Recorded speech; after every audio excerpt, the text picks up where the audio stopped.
YouTube के live class में आप सभी का स्वागत है। आज अपन पढ़ेंगे कक्षा 10 की गणित विषय की चौथी प्रश्न जिसका नाम है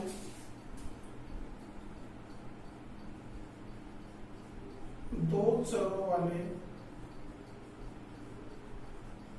रैखिक समीकरण एवं असमीकरण। इस रैखिक समीकरण को शुरू करने से पहले ये जो इसकी हेडिंग थी इसके बारे में अपन थोड़ा पढ़ लेते हैं कि इसमें क्या क्या दे रखा है। देखो दो तीन चीजें हैं इसमें जो अपने को पढ़नी है। एक तो दे रखा है चर, रैखिक समीकरण और असमीकरण। ये होते क्या क्या हैं देखो। असमीकरणों की तो बात अपन बाद में करेंगे, इसके बारे में पूरा का पूरा एक प्रश्नावली दे रखी है उसके बारे में। अब ये पर ये तीन चीजें देखते हैं कि चर क्या होते हैं, रैखिक क्या होते हैं, समीकरण क्या होते हैं। देखो चर की जब बात करते हैं तो अपन ने छोटी क्लासों में पढ़ा था, एक शब्द काम में आता था बीजीय व्यंजक। ये कैसे बना था, इस बीजीय व्यंजक का निर्माण कैसे हुआ था। इस बीजीय व्यंजक को बनाने के लिए अपने को दो राशियों की आवश्यकता थी। जो राशियां थी चर राशि व अचर राशि। देखो ध्यान देना, इन सब के द्वारा ही अपन समीकरण का निर्माण करेंगे कैसे वो देखो।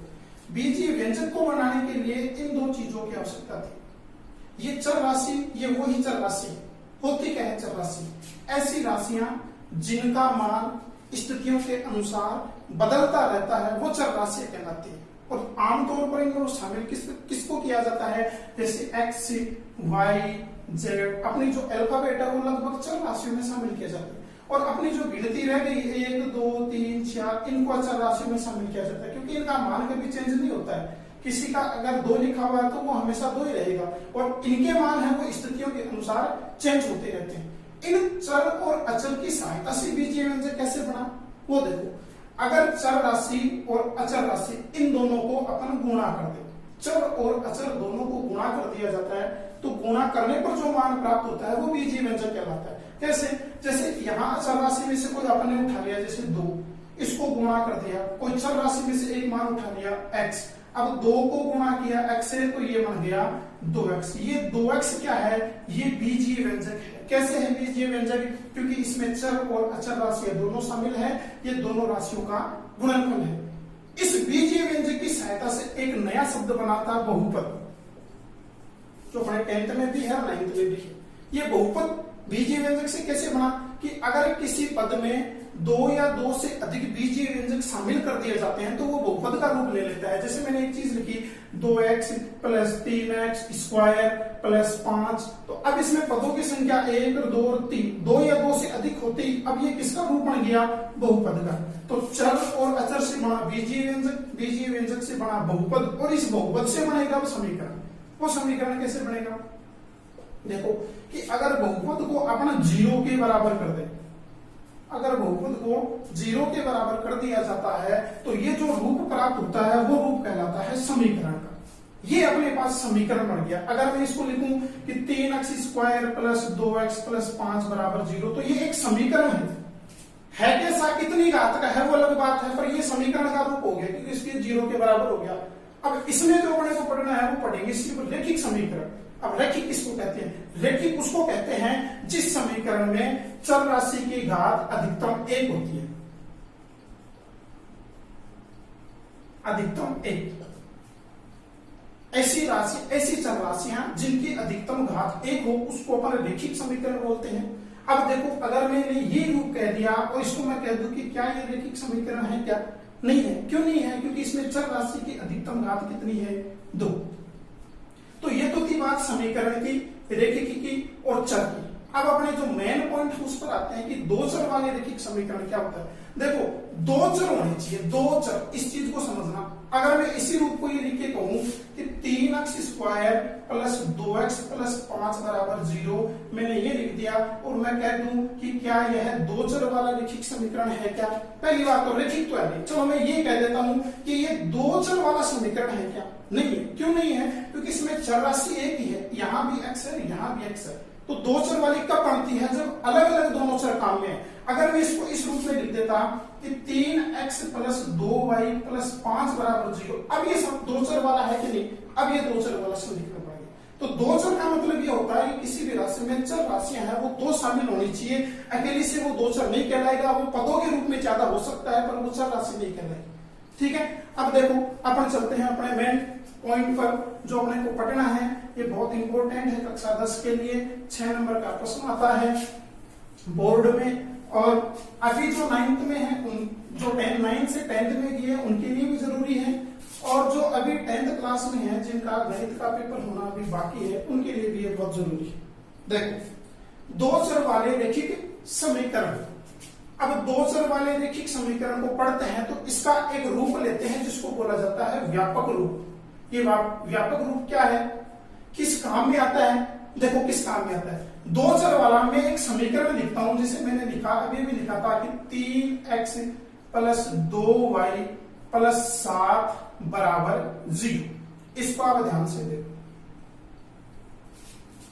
इसको देखते हैं। इसमें दो चर हैं, ये रहा x, ये रहा y, तो ये तो हो गए दो चर। रैखिक समीकरण की चर राशियों की अधिकतम घात 1 होनी चाहिए। x के ऊपर कोई घात नहीं है तो 1 मानी जाती है, इस पर भी 1 है और इस पर भी 1 है, अधिकतम घात इन पर भी 1 ही है। पर जब अब इनकी बात करते हैं कि व्यापक रूप से क्या लेना देना है समीकरण का, व्यापक रूप अपने काम में आएगा। कैसे काम में आएगा? मैंने समीकरण लिखा, अब बच गए कौन कौन इसमें? 3, 2 और 7। ये क्या चीजें हैं? ये क्या चीजें? ये चीजें हैं अचर राशियां, और अचर राशियां हैं तो इनको एक तुलना करने के लिए अपन व्यापक रूप को काम में लेते हैं। और व्यापक रूप देखो क्या होता है, ax plus by plus c बराबर 0। अब नीचे वाले समीकरण की और इस समीकरण की अपन दोनों की तुलना करते हैं। तुलना करेंगे, देखो दोनों समीकरणों की तुलना करते हैं तो देखो x इसमें भी है, इसमें भी है, y इसमें भी है, इसमें भी है। ये तो चर राशि हो गई। इसके अलावा कौन रहा? a b c 3, 2, 7। देखो x के गुणा में है a, x के गुणा में है 3। इसका मतलब a का मान कितना? 3, b का मान कितना? 2 और c का मान कितना? 7। ये abc के मान है और ये मान इनकी तुलना के द्वारा अपन ने प्राप्त किए, न कि किसी समीकरण को सोल्व करके निकाले। ये था समीकरण का व्यापक रूप। दो चर वाले रैखिक समीकरण का ये व्यापक रूप है। अब ये जो रूप है वो सिर्फ एक अकेले समीकरण का है, और अपन जब ग्राफीय विधि पढ़ेंगे तो ग्राफीय विधि कभी भी अकेले समीकरण से हल नहीं होगी। इसके लिए अपन जो अभी 10th में पढ़ रहे हैं उसके लिए अपने को दो समीकरण चाहिए। दो समीकरण कैसे चाहिए? जैसे एक समीकरण मैंने ये लिखा और यहीं में एक समीकरण और लिख दूं कि 7x माइनस 5y माइनस के 9 बराबर 0। अब दो समीकरण बन गए मेरे पास। इन दोनों को अगर हल करेंगे तो जो मान प्राप्त होगा उनको ग्राफीय विधि से, वो तरीका क्या है वो ग्राफीय विधि भी पढ़ेंगे तब समझ में आ जाएगा कि ये समीकरण सॉल्व कैसे होंगे। अभी समीकरण लिखिए, दो समीकरण होंगे और जहां पर दो समीकरण हो जाते हैं उनको गणित में कहा जाता है युगपत समीकरण। युगपत समीकरण। तो अब युगपत समीकरण अपने को हल करने हैं, तो जब युगपत समीकरण हल करने हैं तो युगपत समीकरणों का व्यापक रूप काम में लेना पड़ेगा। तो युगपत समीकरणों का व्यापक रूप क्या होता है?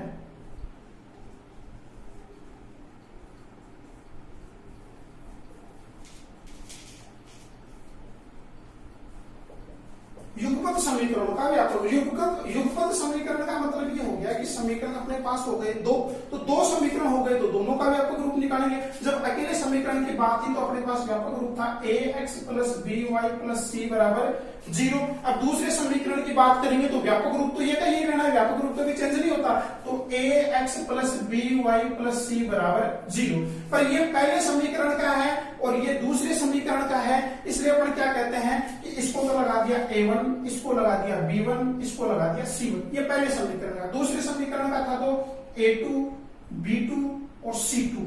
ये जो व्यापक रूप बना है ये व्यापक रूप बना है युगपत समीकरणों का व्यापक रूप। इनके द्वारा अपन देखो तुलना करके, अब कोई दो समीकरण दे दिया, मैं यहां से ये कहूं कि मेरे को तो आप b2 का मान बताओ कितना है, तो b2 का मान ये पहला समीकरण, ये दूसरा समीकरण, y के जो गुणा में होता है वो b होता है, ये b1 था, ये b2 है, तो b2 का मान कितना -5। तो तुलना करके इनके मान निकालने। अब तुलना करनी क्यों है, मान निकालने क्यों है, क्योंकि ये इसलिए जरूरी पड़ेंगे जब अपन अभी पढ़ेंगे आगे कि इनके हल निकालने पड़ेंगे। ये जो युगपत समीकरण जो अपन पढ़ेंगे इनको हल करेंगे, इनके हल निकालने पड़ेंगे, इनकी प्रकृति निकालनी पड़ेगी और इनका अंश निकालना पड़ेगा ग्राफीय विधि से। ठीक है, तो ये युगपत समीकरणों का व्यापक रूप है, इसको आप याद रख लेना। आपके जो अभी बुक्स में दे रखे हैं वो यही दे रखे हैं कि इन व्यापक रूप के जरिए ही अपन आगे समीकरणों को हल करेंगे। अब हल कैसे करेंगे वो देखो, आगे चलते हैं अभी अपन।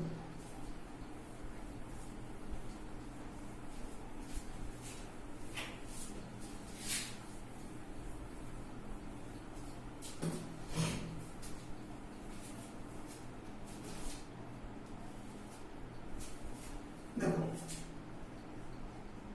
युगपत समीकरणों के हल। हल का मतलब है इनको हल करने की, इनके उत्तर प्राप्त करने के क्या क्या तरीके हैं। तो युगपत जो समीकरण थे इनको हल करने की विधियां होती है दो। एक जो विधि होती है उसको तो बोलते हैं अपन आलेखीय विधि, या इसी का दूसरा नाम है ग्राफीय विधि, कि ग्राफ के द्वारा हल करना। दूसरी जो विधि है वो है बीजगणितीय विधि। बीजगणितीय विधि। युगपत समीकरणों को हल करने की दो विधियां हैं, एक तो आलेखीय विधि और ग्राफीय विधि, और दूसरी है बीजगणितीय विधि। अब बीजगणितीय विधि भी तीन प्रकार की हल करने की, कौन कौन सी देखो, एक तो है प्रतिस्थापन विधि।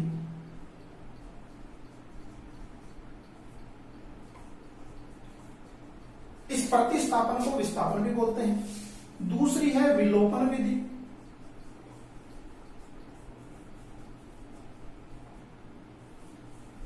और जो तीसरी है वो है वज्र गुणन विधि।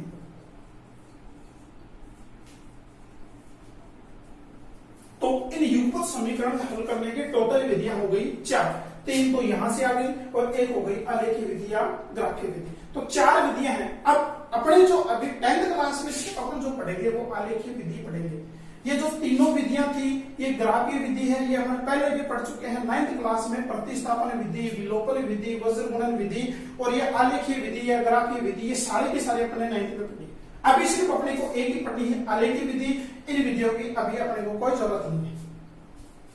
तो देखो आलेखीय विधि से कैसे हल करते हैं।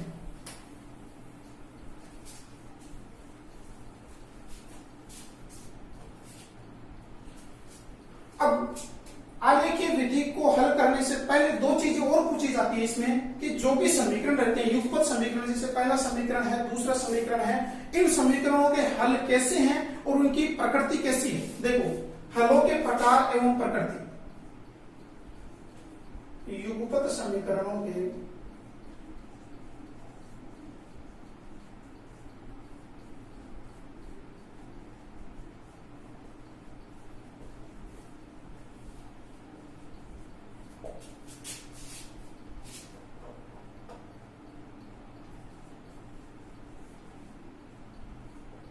देखो, मैं युगपत समीकरणों का व्यापक रूप लिखता हूं दोबारा से। युगपत समीकरणों के व्यापक रूप कौन सा है? व्यापक रूप a1x plus b1y plus c1 बराबर 0, a2x plus b2y plus c2 बराबर 0। ये मैंने इनका क्या लिखा था? व्यापक रूप। युगपत समीकरणों का व्यापक रूप।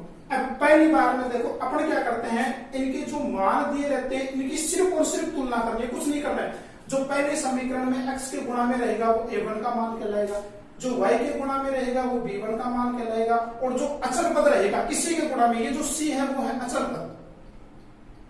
जो पहले समीकरण में अचल पद रहेगा वो c1 का मान कहलाएगा। सेम टू सेम दूसरे में आ जाएंगे, a2 B2 C2, दूसरे में जो x की गुणा में वो A2, जो y की गुणा में B2 और जो अचर पद रहेगा वो C2। अब इनकी जरूरत कैसे पड़ती है, देखो हलों के प्रकार और संगत, इनके हल, संगत हल, असंगत हल, हलों की प्रकृति, अद्वितीय हल होगा, अनंत हल होंगे या फिर एक भी हल नहीं होगा। वो कैसे होते हैं, देखो पहली चीज मैं लिखता हूं, जब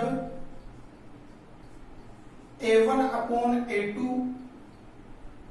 not equal B1 upon B2, ये मैंने एक शर्त लिखी, ये शर्त है आपको याद रखनी है। देखो कि कैसे A1 A2 B1 B2 इनके मान देख लो, मान देकर के A1 के बटा में तो A2 का मान लिखो और B1 के बटा में B2 का मान लिखो। अब मान लिखने के बाद में ये दोनों मान बराबर नहीं आने चाहिए। बराबर नहीं आने का मतलब, मान लो इसको आपने A1 अपॉन A2 लिखा, इसका मान तो आ गया 1/2, B1 अपॉन B2 मान लिखा, इसका मान आ गया 4/3, तो दोनों मान अलग अलग हो गए, एक जैसे नहीं। अगर इस A1 अपॉन A2 भी 1/2 आ जाता, ये मान भी 1/2 आता तो बराबर हो जाते, तो ये कंडीशन नहीं लगती। ये कंडीशन कब लगती है, जब दोनों मान क्या होते हैं, अलग। अब देखो A1 upon A2 not equal B1 upon B2, तभी हल तो कितने होंगे इसके, हल का मतलब होता है उत्तर, कि ये जो युगपत समीकरणों को अपन हल करेंगे इनके कितने उत्तर निकलेंगे। तो जब इनको हल करेंगे और जब A1 upon A2 not equal B1 upon B2 आएगा, तब इसका हमेशा एक ही हल आएगा, जिसको बोलते हैं अद्वितीय हल होगा।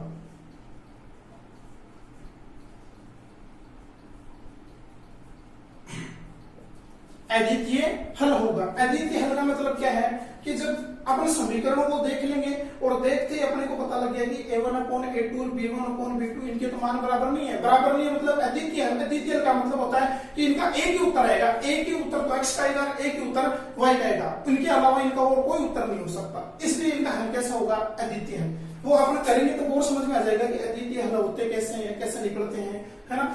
एक होता है युग्म, और युग्म होते हैं दो प्रकार के, एक तो होता है संगत युग्म और एक होता है असंगत युग्म। अब संगत तो कब होगा, असंगत कब होगा, जब किसी भी समीकरण के या किसी भी युगपत समीकरणों के कम से कम एक उत्तर मिल जाए। मतलब कम से कम एक उत्तर मिलना चाहिए, अधिकतम कितने भी हो सकते हैं। जब अपने को कम से कम एक उत्तर मिल गया तब तो युग्म होगा संगत। और जब उस समीकरण का या उन युगपत समीकरणों का अपने को एक भी उत्तर नहीं आता है, तो वो कैसे होते हैं, असंगत युग्म। अब मैं इसकी बात करता हूं, मैंने कहा अद्वितीय हल होगा।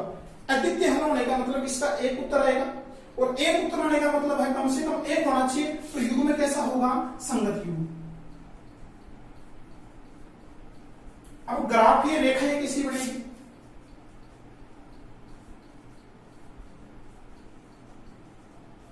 ग्राफीय रेखाएं। ग्राफीय रेखाएं का मतलब कि ये जो दो समीकरण थे इनको आप ग्राफीय विधि से हल करोगे, और हल करने के बाद में बनाना है आपको ग्राफ। जब आप ग्राफ बनाओगे तो ग्राफ कैसा बनेगा, वो यहीं से पता लग जाता है इनकी तुलना से।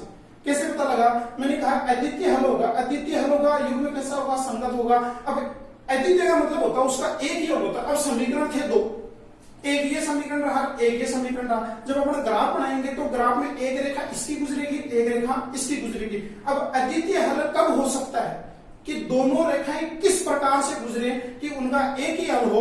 तो उसके लिए एक ही कंडीशन होती है कि अगर दोनों रेखाएं कहीं ना कहीं जाकर के एक दूसरे को काटती है तो ही वो अद्वितीय हल निकल सकता है। मान लो यहां पर कटी, अब इन रेखाओं को, इसको भी आप कितने आगे बढ़ाओ, इसको भी आप कितने आगे बढ़ाओ, ये एक दूसरे को कहीं पर भी नहीं काटेगी। और नहीं काटेगी इसका मतलब इनका हल हमेशा कितना निकलेगा, एक। तो जब अपन इसके ग्राफ में रेखाएं खींचेंगे या इसके जो ग्राफ में रेखाएं प्राप्त होगी वो कैसे प्राप्त होगी, प्रतिच्छेदी रेखाएं। यहां से अपना जो ग्राफ है वो गलत नहीं होना चाहिए, क्योंकि पता लगा लिया अपन ने कि ग्राफ है वो किस प्रकार का बनेगा। यूं नहीं है कि कंडीशन तो ऐसी आ रही है, ग्राफ आपने बना रखा है और उसमें एक लाइन यूं कर दी, एक लाइन यूं कर दी, दोनों कट ही नहीं रही। यहीं से पता लग जाएगा वो कैसे ग्राफ बनेगा, ये आपको सब कुछ बता देगा। ये स्थितियां हैं। तो ग्राफीय रेखाएं कैसी बनेगी, प्रतिच्छेदी रेखाएं। ये तो थी इनकी पहली कंडीशन। फिर चलते हैं अपन दूसरी कंडीशन पर, कि दूसरी कंडीशन क्या है इनकी।